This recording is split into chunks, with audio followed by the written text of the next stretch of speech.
Long time no see. Harry Potter also same problem. தீபாவளிக்கு முன்னாடி நாள் அப்சரா வெளியே போகுது, தீபாவளிக்கு பைசன் டீம் உள்ளே வருது. ரம்யா ஜோ நடிப்புக்காக பலூனக்கா அதை போட்டு பொழக்குது. ரம்யா ஜோ மயக்கம் போட்ட மாதிரி நடிக்குது. பார்வதியும் தண்ணி பழமும் பிரியுது. கமருதீனும் பார்வதியை சேருது. எங்க போன ராசா ஒரு ஆச்சு. தீபாவளி பண்டிகையை கொண்டாடுங்களே அப்படின்னு மனசு சொன்னனால ஆனந்த கழிப்பு கழிக்கிறதுக்காக ஒரு வாரம் போயாச்சு. திரும்பவும் வந்துட்டேன். இந்த நேற்று என்ன நடந்தது அப்படிங்கிறத பிக் பாஸில் பார்த்தோம்னா, சோடா ஃபேக்ட்ரி டாஸ்கில் குவாலிட்டி மேனேஜராக பார்வதியையும் திவாகரையும் போட்டதுக்கு திவாகர் பார்வதிக்கு சப்போர்ட் பண்ணலன்ற காரணத்துக்காக மட்டும் பார்வதி தன்னோட கேவலமான முகத்தை காமிச்சிட்டாங்க. பார்வதி சீக்கிரம் பாடாவதியாக போகிறதுக்கு அவசரம் கடவுள்கிட்ட வேண்டிக்கலாம்.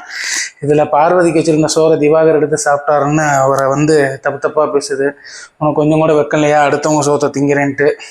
இந்த கமருதீன் வேற கொஞ்சம் சைக்காக தான் இருப்பான் போல். அந்த ஆளை வேற அடிக்கடி அடிக்க போயிட்டுருக்கான். சீக்கிரம் பார்ப்போம் பொறுத்திருந்து. விஜய் சேதுபதி இதை எப்படியாவது தட்டி கேட்டு இந்த பார்வதியை பாடாவதியாகவும் அந்த கமருதீனை கம்முன்னு இருக்க மாதிரியும் ஏதாவது மந்திரம் போட்டு விடுங்க. All the best.